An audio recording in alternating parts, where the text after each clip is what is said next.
Ya, saya tahu mungkin waktunya tidak banyak. Ada beberapa hamba Tuhan yang ya nanti cukup kok waktunya ya. Nah, saudara sekalian, kita berbicara dari tadi mengenai kingdom, kerajaan.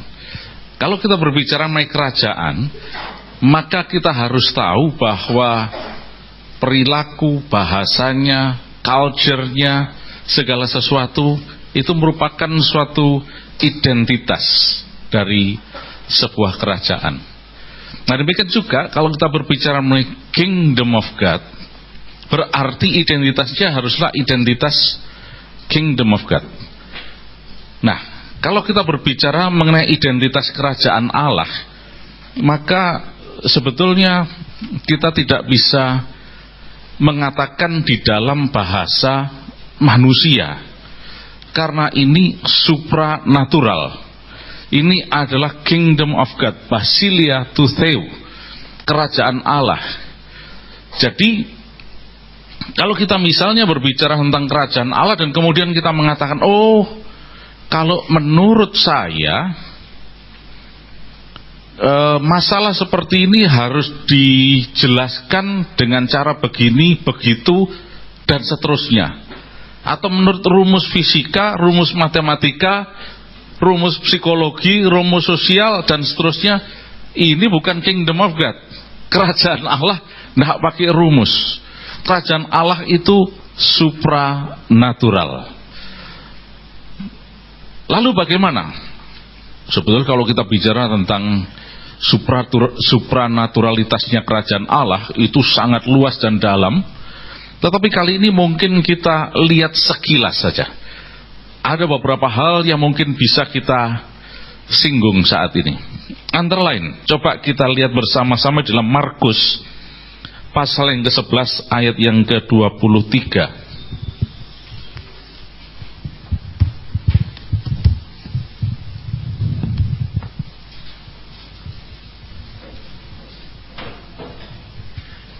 Markus pasal yang ke-11 ayat 23. Ya, mungkin salah seorang mau bacakan untuk kita, silahkan, supaya tidak ngantuk ya. Markus 11 ayat yang ke-23. Ya, mari silahkan.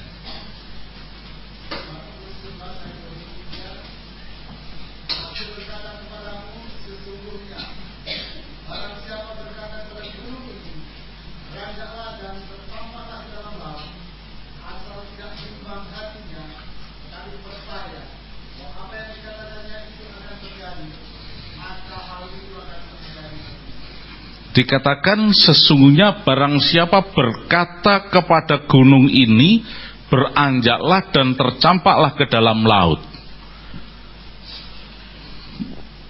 Tidak usah orang dewasa, anak TK pun juga ngerti.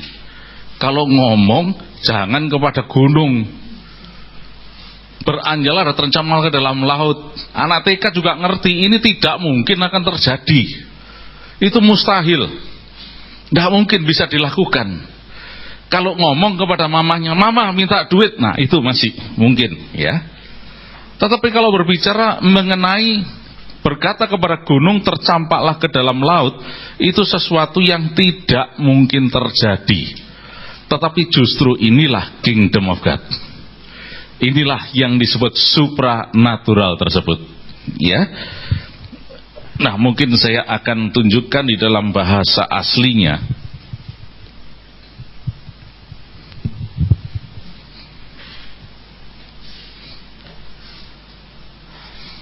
Ya, di dalam bahasa Yunani ya, digunakan kata ibi. Ntar kok lompat-lompat ini.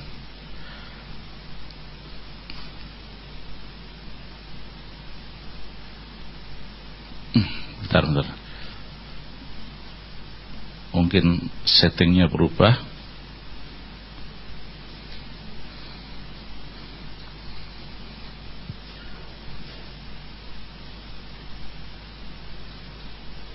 Nah, kata ibi ini berasal dari akar kata lego dalam bahasa Yunani yang berarti to speak atau to say. Akan tetapi kata ipi ini berbentuk aorist subjunctif aktif. Jadi aorist itu adalah sebetulnya menunjuk masa lampau, tetapi dalam bentuk subjunctif. Ya. Mungkin sudah ingin tahu kira-kira begini. Ya, ini bukan belajar grammar, tetapi untuk menunjukkan bahwa bentuk subjunctif aorist itu menunjukkan, terima kasih, the starting point. Jadi dikatakan barang siapa berkata kepada gunung ini, barang siapa mulai start berkata, andai kata dia mulai berkata kepada gunung ini, beranjaklah dan tercampaklah dalam laut, asalkan tidak bimbang hatinya, tetapi percaya bahwa apa yang dikatakannya akan terjadi, maka hal itu akan terjadi baginya. Ini yang disebut supranatural. Ini yang disebut sebagai the supernatural kingdom of God tentunya. Ya. Supranaturalitas kerajaan Allah. Dengan demikian, maka sebetulnya salah satu kunci di dalam supranatural, kuasa supranatural kerajaan Allah adalah di dalam ucapan kita. Kita lihat di dalam 1 Petrus pasal 3 ayat yang ke-10.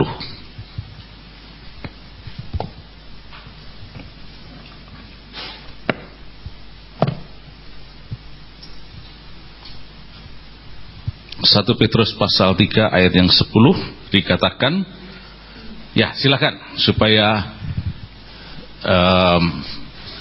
aktif semuanya, silakan salah seorang boleh bacakan untuk kita.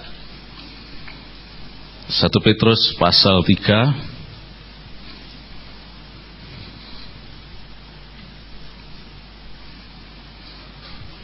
ya.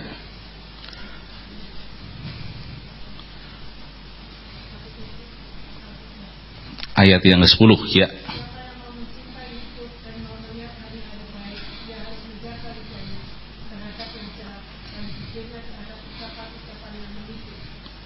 Ya, puji Tuhan. Nah, dikatakan siapa yang mau melihat hari baik, mencintai hidup, mau menikmati hari yang baik, semua pasti. Tidak ada yang mau sakit-sakitan, tidak ada. Tidak ada yang mau susah, tidak ada yang mau mengalami kesulitan dan seterusnya. Tetapi ternyata kesulitan itu justru nggak diundang malah datang.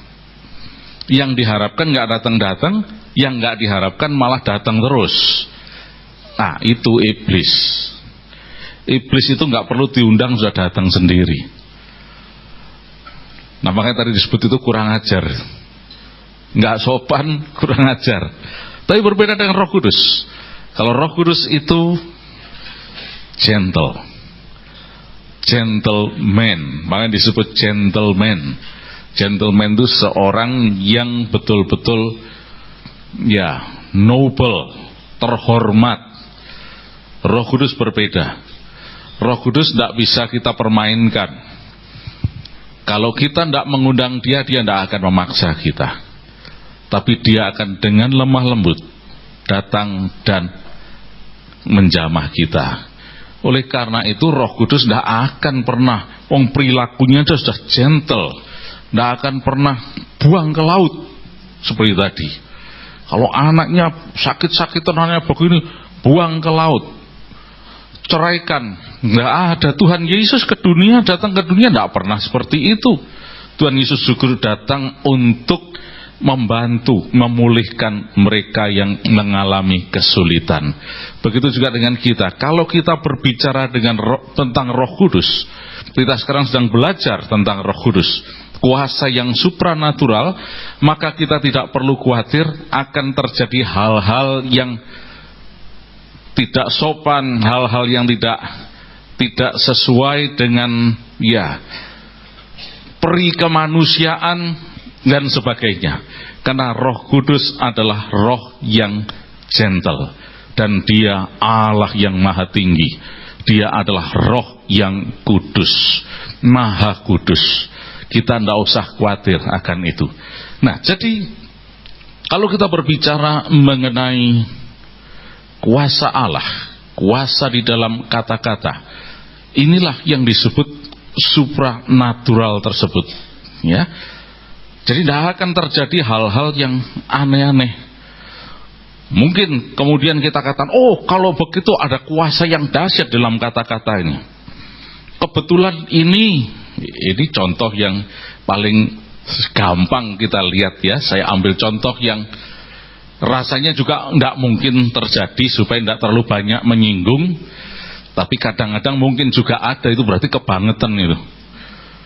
Ah Tuhan, kebetulan istri saya ini sudah tua, mungkin saya butuh pembaharuan mungkin Tuhan.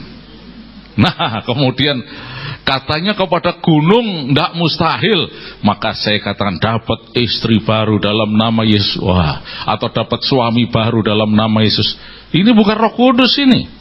Sudah nggak sopan, sudah kurang ajar, sudah nggak kudus juga. Roh Kudus tidak akan seperti itu. Tapi Roh Kudus akan selalu melakukan segala sesuatu yang sesuai dengan firman Allah. Amin. Nah, itulah sebabnya kalau kita berbicara mengenai hal-hal yang supranatural, seringkali kita ketakutan. Wah, nanti terjadi hal-hal yang aneh-aneh. Masalahnya bukan Roh Kudusnya yang keliru, masalahnya adalah kitanya yang keliru. Seperti tadi dikatakan, Roh Kudus itu penolong kita. Makanya di dalam, mungkin saudara tahu ya, saya coba sedikit tanya ini. Dikatakan Roh Kudus itu adalah penolong kita, betul? Tadi dalam Yohanes pasal 14 ayat yang keberapa tadi sudah kita baca? Ayat yang ke 26, 15 disebut sebagai apa Roh Kudus itu? Nah ini pinter-pinter nih. Iya, para murid pinter-pinter nih ya. Parakletos.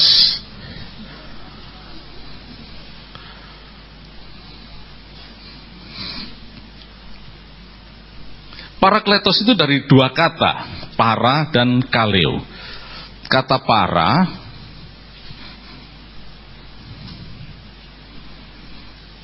ini di samping, beside. Kaleo, kata kerja kaleo itu berarti called, to be called, dipanggil,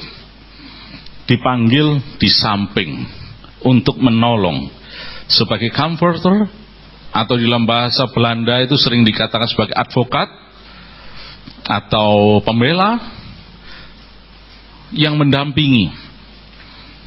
Nah, semua yang bertanggung jawab, yang bertindak, itu seperti tadi dikatakan Roh Kudus cuma menolong. Yang bertindak siapa sebetulnya? Diri kita sendiri, ya. Roh Kudus, engkau aja yang kerja, engkau saja yang bergerak. Berbahasa roh pun juga banyak orang berpikir, saya gak bisa bahasa roh itu. Berarti memang bukan talenta saya memang ini. Memang bahasa roh itu bukan aliran saya memang. Ya mungkin ada orang-orang yang aliran bahasa roh, ada yang aliran tidak bahasa roh. Bukan. Yang berbicara itu diri kita sendiri. Kita lihat dalam Kisah Para Rasul pasal 2, ketika murid-murid Yesus dikatakan bahwa penuhlah mereka dengan Roh Kudus dan mereka mulai berbicara seperti yang diberikan Roh Kudus untuk dikatakan. Yang berbicara kita, tetapi Roh Kudus yang menolong, menggerakkan untuk berbicara dalam bahasa roh. Nah, jadi parakletos atau parakaleo itu Roh Kudus menolong dengan segala kekuasaannya, dengan seluruh otoritas Kingdom of God, kerajaan Allah, untuk melakukan apa saja. Kita tahu ketika parakletos itu mendampingi murid-murid Yesus Bahkan dikatakan bayangannya saja itu menyembuhkan orang. Apakah ini masih terjadi sampai hari ini? Oh, sangat. Hanya saja kitanya mungkin yang belum siap, atau ragu-ragu, atau takut. Karena ada banyak, wah kalau saya begini nanti itu, kalau begini nanti keliru, dan seterusnya. Itu sebabnya harus balance antara kuasa dan firman. Itu harus betul-betul balance, tidak boleh keliru. Ada orang yang udah saya tak firman aja dah, nggak ada kuasa, nanti ketemu iblis ketakutan. Tapi ada orang yang nekat, pokoknya maju, babak belur dia, karena dia tidak kenal kebenaran. Jadi dua-dua harus balance dalam hal ini, ya. Itulah kerajaan Allah. Jadi kita tidak bisa maju dengan cuma satu pemahaman, tapi harus dua-dua, yaitu kebenaran Allah dan juga kuasa supranatural ini. Terus terang, saya berada di sini bukan karena promosi apa-apa, tetapi saya melihat bahwa dua ini harus ada, harus betul-betul balance, tidak bisa sendiri-sendiri. Tetapi ada mungkin sudah mengatakan, oh kalau begitu para teolog, orang-orang yang ahli itu mengerti kebenaran dan punya kuasa supranaturalitas. Oh belum tentu, ada yang lebih parah lagi, ekstrimnya ekstrim kiri. Nah, ada lagi yang bukan teolog, ekstrim kanan malahan. Pokoknya seperti tadi dinubuati, setiap orang dinubuati pokoknya. Ngawur-ngawur nggak apa-apa, nanti bulan depan kamu akan dapat istri baru dan seterusnya dan seterusnya. Wah ini ya. Tetapi kita harus balance.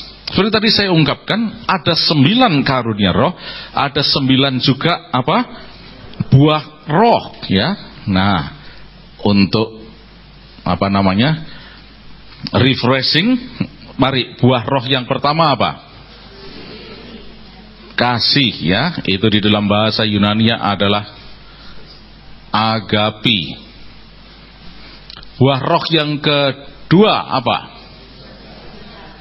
Chara, joy. Yang ketiga, irini, peace, damai sejahtera. Yang ketiga,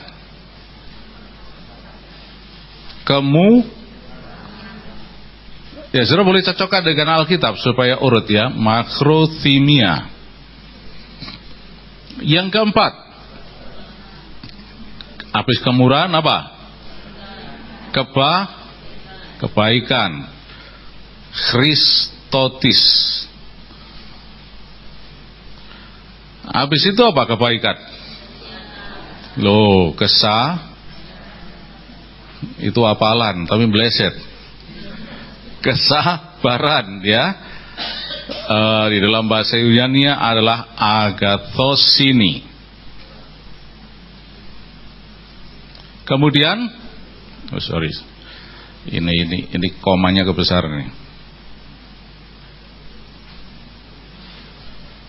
Apa lanjutnya?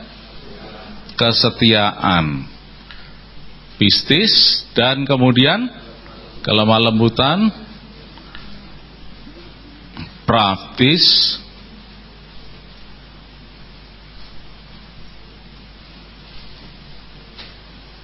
bentar ini saya perbaiki dulu supaya bagus tulisannya.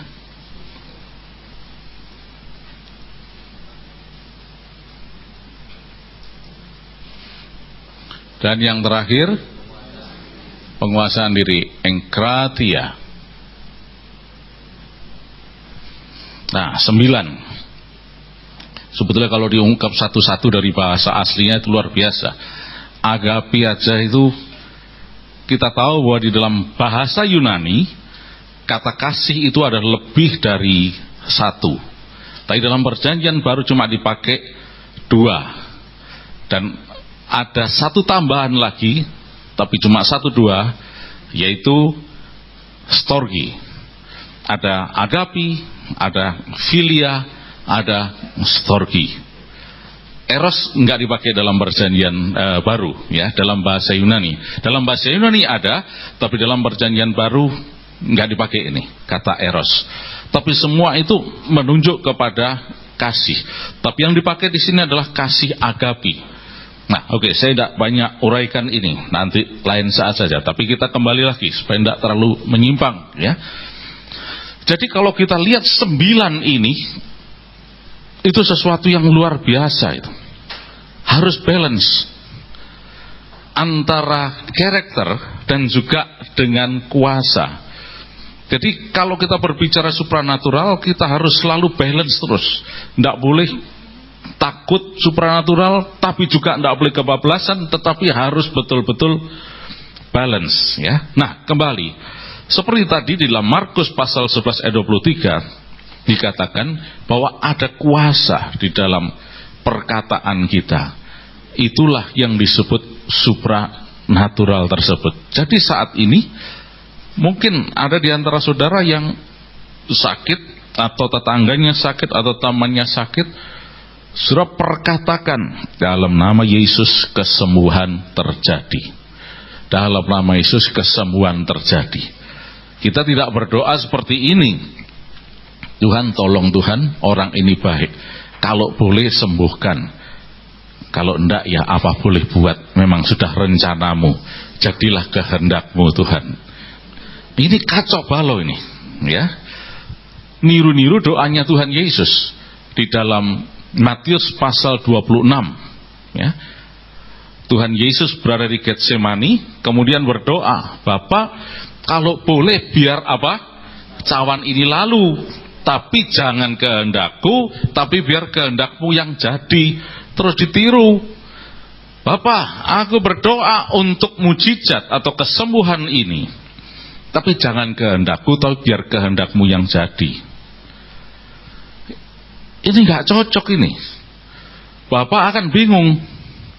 Lu kamu itu mau apa? Mau sembuh atau mau enggak?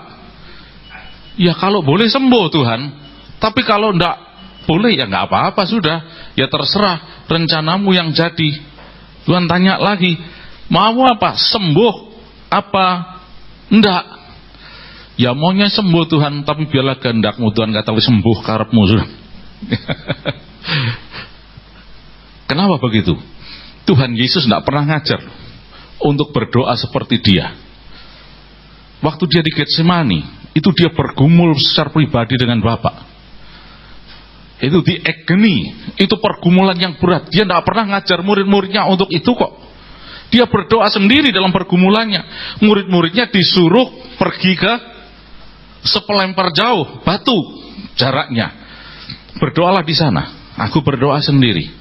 Lain dengan Bapa kami tadi. Doa Bapa kami. Thy kingdom come, thy will be done in earth as it is in heaven. Datanglah kerajaanmu, jadilah kehendakmu di bumi seperti di sorga. Itu diajarkan.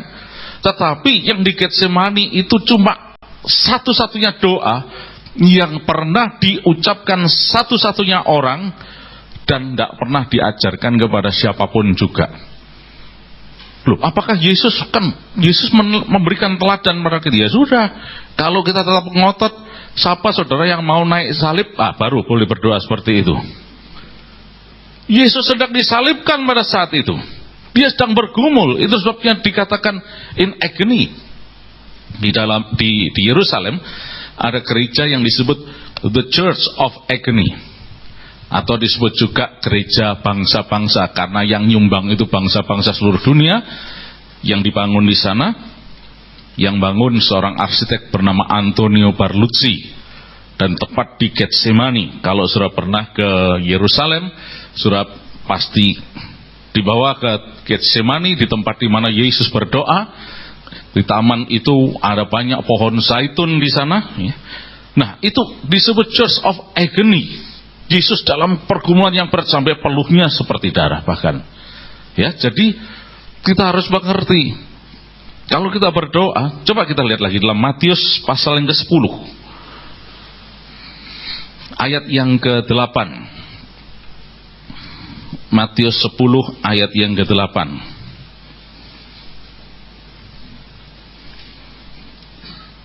Ya, yang sudah mendapatkan silakan membacakan untuk kita.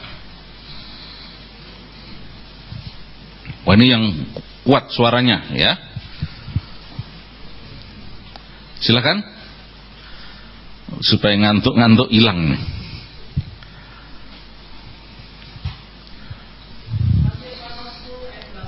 Puji Tuhan. Nah, stop, bentar. Dikatakan apa? Heal the sick. Ya, selanjutnya. Ya.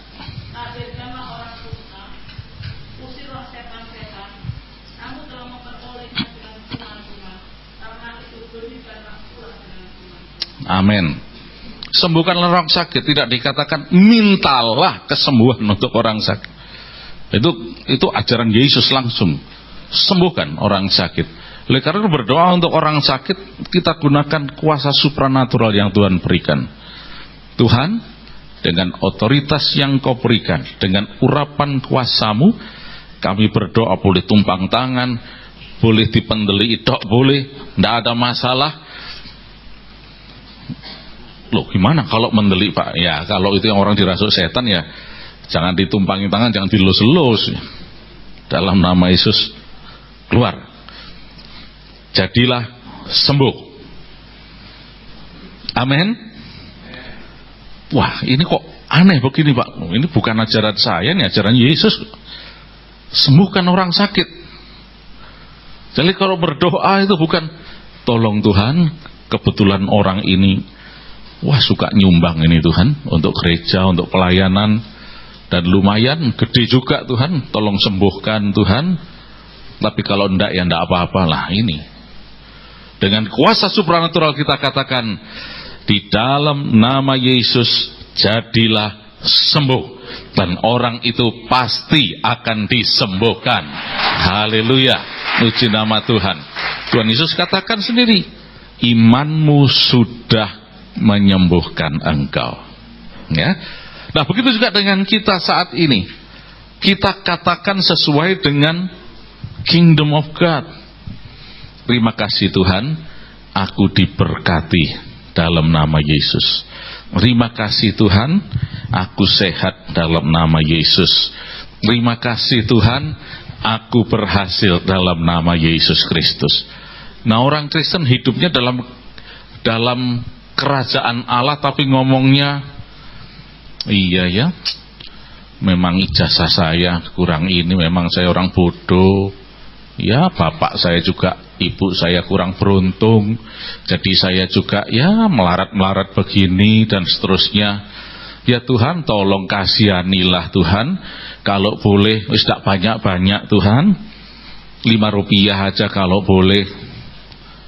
Maklum malah kadarnya. Itu bukan Kingdom of God. Tapi orang yang hidup dalam kerajaan Allah, dia akan berbeda. Karena aku percaya kepada Tuhan, firman-Nya ada dalam kehidupanku, dan sesuai dengan janji Allah, kalau aku merenungkan firman Tuhan siang dan malam, aku akan seperti pohon yang ditanam di tepi aliran air, yang tidak berhenti menghasilkan buah, yang tidak layu daunnya. Apa saja yang aku lakukan berhasil dalam nama Yesus. Mereka kita katakan, aku berhasil dalam nama Yesus, aku diberkati dalam nama Yesus. Wah, ini GR, Pak.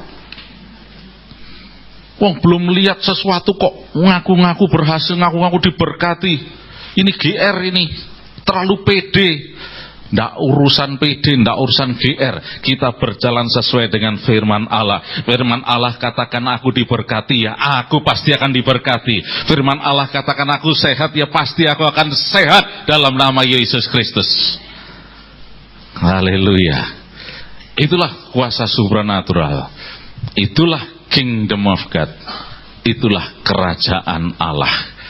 Nah, masalahnya seperti tadi dijelaskan, masalahnya bukan karena Allahnya, tapi kitanya sendiri yang keliru. Nah, Tuhan Yesus ungkapkan, hati-hati dengan apa yang kita katakan. Yang mau mencintai hidup, yang mau melihat hari baik, dia harus hati-hati dengan apa yang dikatakan, ya. Kalau kita kembali lagi tadi di dalam 1 Petrus 3 ayat 10 dikatakan lidah yang menipu. Di dalam bahasa Yunani itu dikatakan sebagai dolos. Dolos itu adalah sesuatu yang tidak sebenarnya. Nah, kalau kita berbicara mengenai kebenaran, ya firman Allah itu kebenaran. Firman Allah mengatakan kita diberkati, kita sehat, ya itu yang kita pegang. Oleh bilur-bilurnya kamu sudah disembuhkan. Itu yang kita pegang. Kok kita mau nambahi firman dengan mengatakan memang Tuhan Yesus menyediakan kesembuhan, tetapi kalau ya Tuhan punya rencana lain, yang apa boleh buat.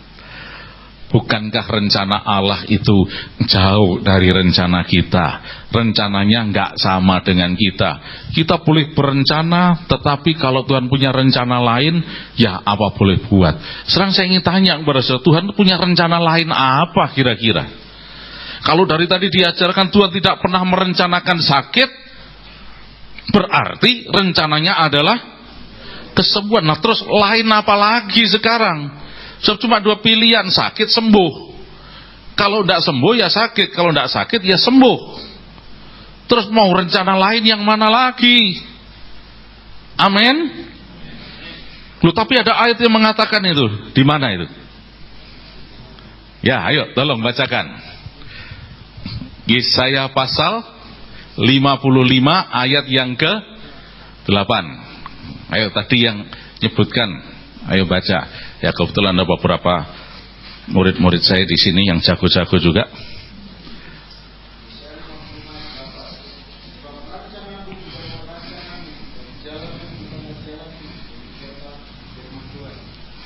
Nah, di dalam bahasa Ibrani dikatakan kilo masvotai masvotakem belodar kechem derchai neum Adonai. Rencanaku bukan rencanamu, jalanku bukan jalanmu. Ini harus kita mengerti dengan benar. Jangan kita keliru. Yang sudah sering mendengar tidak apa-apa, terus saya tekankan terus supaya tidak keliru. Ya, rencana apa yang tidak sama dengan rencana Allah? Ya. Nah, jawabannya betul. Coba lihat ayat yang ke-7. Nah, tolong dibacakan ayat yang ke-7.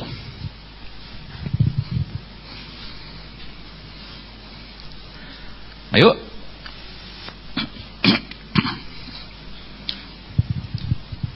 Ayat 7. Silakan.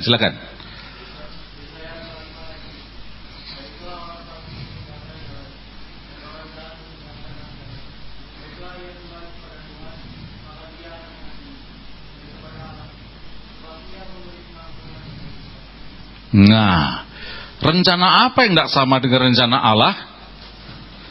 Rencana kefasikan, rencana kejahatan, rancangan kefasikan. Itu yang tidak sama dengan rancangan Allah. Kita harus meneliti secara kontekstual dan juga secara literal. Itu tentunya dalam bahasa asli dan seterusnya. Jadi tidak boleh main comot aja. Oh, rencana Allah tidak sama kok dengan kita. Tidak sama, ya gimana lagi? Saya berdoa mau sembuh, tapi rencana Allah lain kok, yaitu supaya saya sakit. Padahal diajarkan dalam firman Allah, Allah tidak pernah merencanakan sakit. Lah terus kalau bukan sakit, bukan sembuh, rencana apa lagi? Cuma ada dua. Nah, yang jelas di sini adalah bahwa rencana yang tidak sama dengan rencana Allah adalah rencana kefasikan, rencana yang jahat, rencana yang tidak sesuai dengan firman Allah. Termasuk orang-orang yang tidak beriman itu, termasuk bukan rencana Allah. Ya, memang hidup ini berat. Ya, saya terima dah. Memang Tuhan sudah menggariskan seperti ini. Ya, kalau si A itu direncanakan Allah diberkati, kalau saya ndak, ya apa boleh buat, saya terima. Ini tidak sama dengan rencana Allah. Ini adalah kehidupan yang tanpa iman. Dan tanpa iman itu adalah dosa. Amin. Hati-hati. Mau tidak mau, kita harus berjalan secara supranatural bersama dengan Yesus. Amin. Haleluya. Nah, oleh karena itu kita mesti hati-hati, ya. Harus mengerti benar firman Allah dan jangan gampang terseret kepada yang supranatural yang tidak sesuai firman Allah. Sebaliknya jangan gampang terseret kepada hal-hal yang tidak perlu supranatural dan sebagainya. Mungkin sudah tanya, waduh, saya memang perlu latihan untuk bisa mendengar suara Tuhan dan seterusnya. Kok ciangeli? Mungkin orang tertentu saja yang bisa mendengar. Lah sekarang saya ingin tanya kepada saudara. Ya, karena kebetulan beberapa di antara saudara yang tidak pernah mengenal saya, kalau lampu di sini dimatikan semua, gelap, saya ngomong, kemudian saya ditanya, siapa yang ngomong? Waduh, saya tidak tahu, saya tidak kenal. Tapi beberapa yang sudah kenal dengan saya pasti tahu itu, Pak Samuel itu tahu saya. Dari mana kok tahu? Loh, saya kenal kok. Saya sudah kenal baik, saya kenal dekat, saya tahu. Jangankan cuma suaranya, gerakannya pun sudah kelihatan. Wah, ini, ya. Nah, jadi kalau mau kita mengerti dengan jelas bagaimana Allah kita, ya harus apa? Mengenal Allah, intim, dekat dengan Tuhan, ya. Nah, kata kenal di dalam bahasa Ibrani, coba sudah lihat itu di dalam Kejadian pasal yang keempat ayat yang pertama.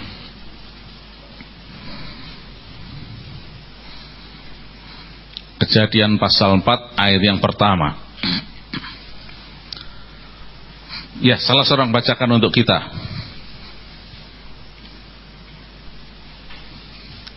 Silakan.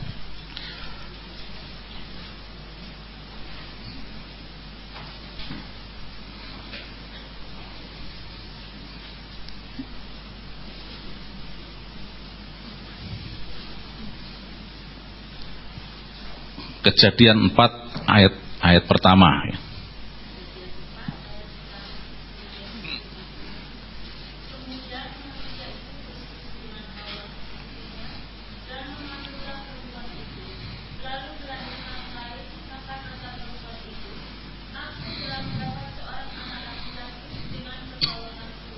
Ya, maka Hawa melahirkan anak laki-laki diberi nama Kain. Kok bisa melahirkan? Karena diceritakan mereka bersetubuh. Kata bersetubuh itu apa bahasa Ibraninya? Adalah yada.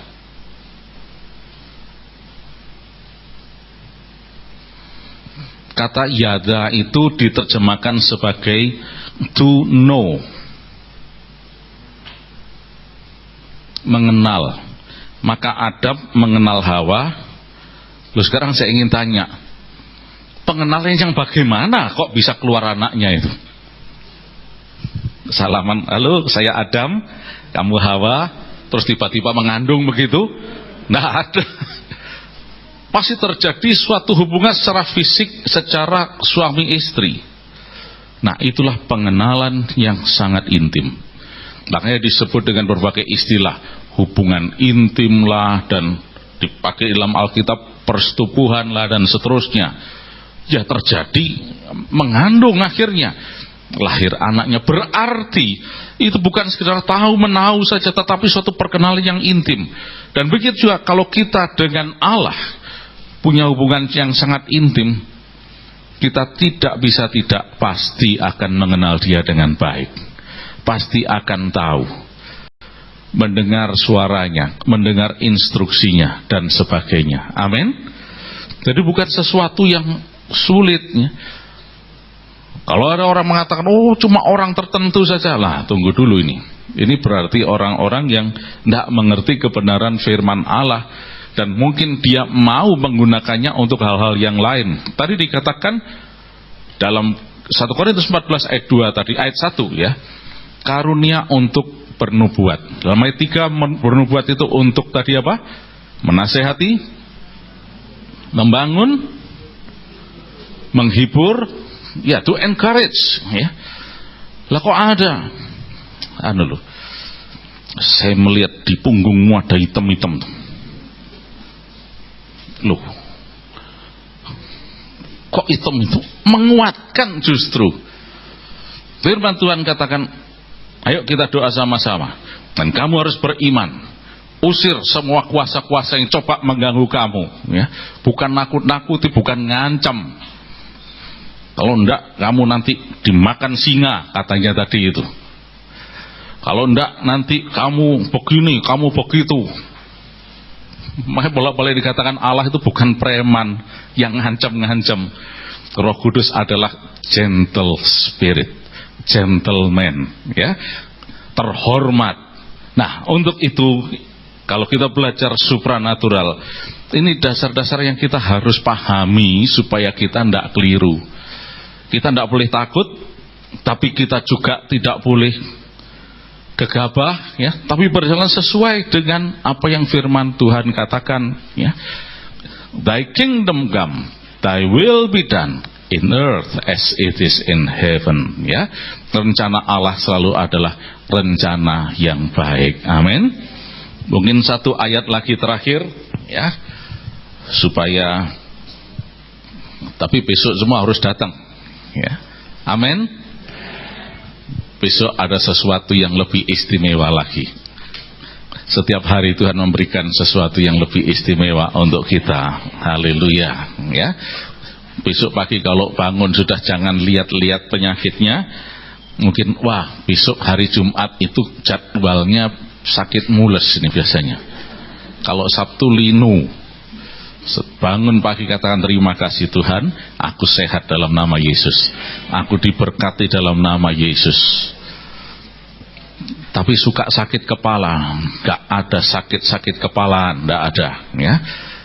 Tapi rasanya memang ada sakit. Nah begini, iblis itu memang, makanya tadi dikatakan itu kurang ajar. Anak buahnya disebar, ya. Sekarang kan zaman modern. Semua dilengkapi dengan, semua saya yakin di sini kantongnya ada handphone semuanya. Mulai dari BlackBerry, Blueberry, Yellowberry, Greenberry, semuanya ada semuanya, ya. Handphone kuno, handphone baru dan sebagainya. Iblis juga nggak ketinggalan. Begitu sudah mau bangun pagi, anak buahnya sudah siap. Nunggu, ngomong apa ini? Begitu, aduh pusing kepalanya, langsung dididit. Halo neraka, departemen pusing, ini ada orang butuh, kirim sebanyak-banyaknya. Nah jadilah pusing sepanjang hari. Tapi kalau kita percaya kepada Tuhan, ada kuasa supranatural. Mungkin sudah merasa agak pusing, tapi sudah katakan dalam nama Yesus aku sehat. Gigit jari iblisnya. Loh, tidak ada amin. Dan kemudian jangan berhenti, katakan iblis, aku nggak pesen sakit kepala. Sekarang cepat dipak dan minggat dalam nama Yesus. Jadilah sembuh sepanjang hari. Haleluya. Bangun pagi jangan, aduh ini hari Jumat biasanya ini sepi, biasanya ini toko sepi dan seterusnya. Wah ini biasanya sial ini. Oh, makanya ada Jumat Pahit, Jumat Legi, Jumat Pon, Jumat dan seterusnya, ya. Hari pahit, hari legi, tidak ada. Dalam nama Yesus semua hari penuh berkat berkelimpahan. Kita yang memperkatakannya, aku diberkati dalam nama Yesus Kristus. Bukan GR, bukan PD, tapi nanti lihat apa yang kita katakan yang terjadi. Tuhan Yesus sendiri katakan gunung itu bisa pindah karena kuasa dari urapan Allah dalam kehidupan kita. Amin. Yang biasa bangun pagi suka ngeluh dan seterusnya, ya. Saya cuma memberitahu tok kok sama istri saya atau suami saya, ini loh, kaki saya sakit, tangan saya sakit, itu sakit, sekarang tidak ada. Katakan dalam nama Yesus aku sehat. Dalam nama Yesus aku diberkati. Amin. Apa memang begitu? Coba sekarang saudara perhatikan saya. Saudara tidak melihat apa-apa, tapi di atas saudara ini saudara ada berkat yang berkelimpahan. Tidak kelihatan. Belum tanpa apa-apa bukan berarti tidak ada apa-apa. Ambil itu, berkat-berkat itu. ada yang melalui bisnis, ada yang melalui iman, melalui doa, melalui perkataan kita. Itu akan terjadi dan tidak akan ada perkara yang mustahil. Haleluya, puji nama Tuhan. Rencana Allah itu selalu rencana yang baik, ya. Dan apa yang Tuhan lakukan selalu untuk kebaikan kita. Tuhan tidak pernah melakukan yang lain-lain selain. Itulah sebabnya Tuhan Yesus katakan, hendaklah kamu mengucap syukur senantiasa dalam segala hal. Hati-hati, dalam segala hal, bukan karena segala hal, ya. Di dalam 1 Tesalonika pasal 5 ayat yang Oke, silakan sudah baca, ya.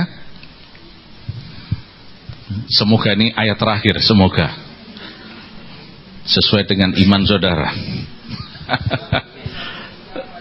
Iya.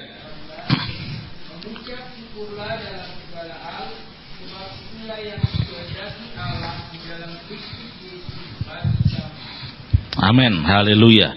Mengucap syukurlah senantiasa dalam segala hal, ya. Nah, saudara sekalian, kita tahu bahwa seperti apa yang dikatakan di dalam bahasa aslinya, dikatakan demikian. En panti Evcharistite. Dalam segala hal mengucap syukurlah. Kata N, kita perhatikan kata N. Kata N tidak pernah berarti karena. Oh, terima kasih Tuhan atas penyakit yang kau berikan, terima kasih atas kesulitan yang tidak ada. Tuhan tidak pernah melakukan itu. Loh, bukankah Roma pasal 8 ayat 28 mengatakan Tuhan turut bekerja bersama-sama dalam segala hal, ya? Coba kita lihat Roma dulu, kita cek betul hendaknya. Ya, silakan salah seorang yang sudah mendapatkannya atau apal juga tidak apa-apa, karena sering menggunakan ayat ini.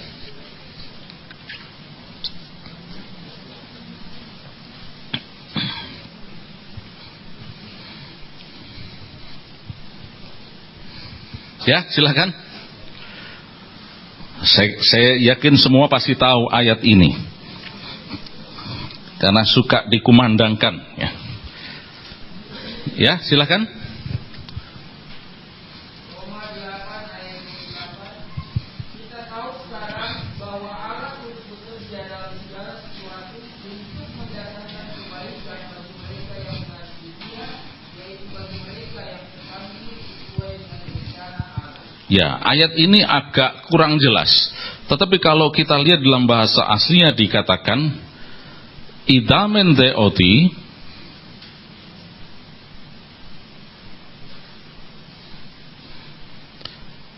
tis agaposinton theon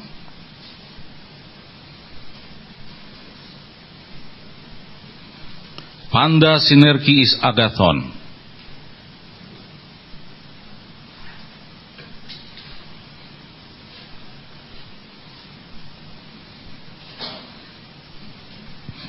Nah, idamen de otitis agaposinton theon panda sinergi is agathon. Sebetulnya ayat ini secara literal berbicara bukan Allah turut bekerja bersama-sama, karena Allah dalam hal ini bukan dalam posisi sebagai subjek, tapi dia sebagai objek. Kata ton theon di sini itu berbentuk akusatif dalam bahasa Yunani, berarti dia adalah objek. Objek dari apa? Dari kata tis agaposinton theon. Kata tis agaposinton theon. Ups, kecoret ini. Ya.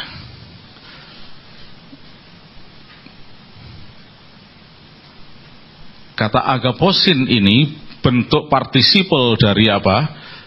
Kata agapao. Nah, kata tis agaposin artinya adalah bagi orang yang agapi Allah, mengasihi Allah, nah, segala sesuatu menuju kebaikan. Jadi Allah bukan bekerja dalam segala hal, bekerja dalam kebaikan, dalam keburukan, sama sekali bukan. Ayat ini hanya berbicara mengenai Bagi orang yang mengasihi Allah, segala sesuatu akan menuju kebaikan. Oleh karena itu kalau kita kembali ke 1 Tesalonika 5 ayat 18 tadi, mengucap syukur dalam segala keadaan, bukan karena terima kasih Tuhan karena Engkau memberikan kesulitan ini, sama sekali bukan. Nah, kita tahu bahwa kita seringkali menghadapi banyak tantangan. Iya, menghadapi banyak kebutuhan. Dalam hal itu kita bersyukur. Terima kasih Tuhan karena Engkau Allah yang ajaib. Karena aku mempunyai seorang Tuhan yang maha kuasa. Terima kasih Tuhan, Engkau El Shaddai. Terima kasih Engkau Allah maha kuasa. Terima kasih Engkau Adonai Sebaot, the Lord of Hosts, Allah semesta alam. Terima kasih Engkau adalah Adonai Yireh. Engkau adalah Tuhan yang mencukupkan aku. Terima kasih Engkau adalah Tuhan yang menciptakan aku, Adonai Bore. Engkau yang berkuasa untuk melakukan segala hal. Ini bersyukur. Itulah sebabnya kalau kita berbicara mengucap syukur, bisa saya hapus ini? Sudah ya? Tadi dikatakan Evcharistite. Itu dari akar kata Evcharisteo, itu dari dua kata F itu good, charis itu. Jadi sebetulnya kita itu mengungkapkan sesuatu yang indah tentang Allah. Ungkapkanlah sesuatu yang indah dalam segala hal. Mungkin kita lagi butuh dana atau keuangan dan seterusnya, kita katakan terima kasih Tuhan, Engkau adalah Allah sumber segala-galanya. Aku tidak kekurangan dalam nama Yesus. Itu bukan terima kasih Tuhan, Engkau membuat aku saat ini tidak punya duit. Nanti kesaksian juga, saudara sekalian, minggu lalu saya tidak bisa ke gereja karena Tuhan memberi sakit perut kepada saya, memberi sakit pusing. Jemaatnya amin aja, terus saksi kepada yang lain. Wah, akhirnya salah kaprah semuanya. Oh, sama sekali bukan demikian. Kingdom of God bukan seperti itu. Amin. Haleluya. Kerajaan Allah adalah kuasa, sukacita oleh Roh Kudus. Haleluya. Puji nama Tuhan. Mungkin saya harus berhenti saat ini. Masih banyak, tapi kalau terus sampai nanti malam tidak selesai ya. Oh, sangat menarik kalau kita berbicara mengenai firman Allah. Mulai dari Kejadian sampai Wahyu, dari Wahyu terus balik ke Kejadian. Oh, penuh dengan kuasa-kuasa Allah yang luar biasa. Oleh karena itu, miliki firman Tuhan itu, berjalan sesuai dengan rencananya, maka ada hari depan yang penuh harapan untuk kita semuanya. Amin. Saya tadi banyak menyebutkan yang belum sempat saya bahas saat ini. Mungkin nanti lain saat atau besok kalau ada kesempatan kita akan bisa bicarakan lebih lagi. Dan puji Tuhan, kuasa Allah itu supranatural. Mungkin singkat saja. Tidak usah pakai ini supaya lengkap. Tadi begitu turun, Bapak Pendeta Walden yang merupakan staf dapat SMS dari Jakarta, seorang yang tidak kenal. Tolong tanyakan nomor AC-nya Ibu Samuel berapa. Amin. Kuasa supranatural. Kuasa supranatural. Kita tidak usah takut, kita tidak usah khawatir ya. Saya juga tidak tahu, tetapi yang saya tahu adalah Tuhan kita luar biasa, Raja di atas segala raja, Allah di atas segala Allah. Mari kita bangkit berdiri bersama-sama, kita bersyukur.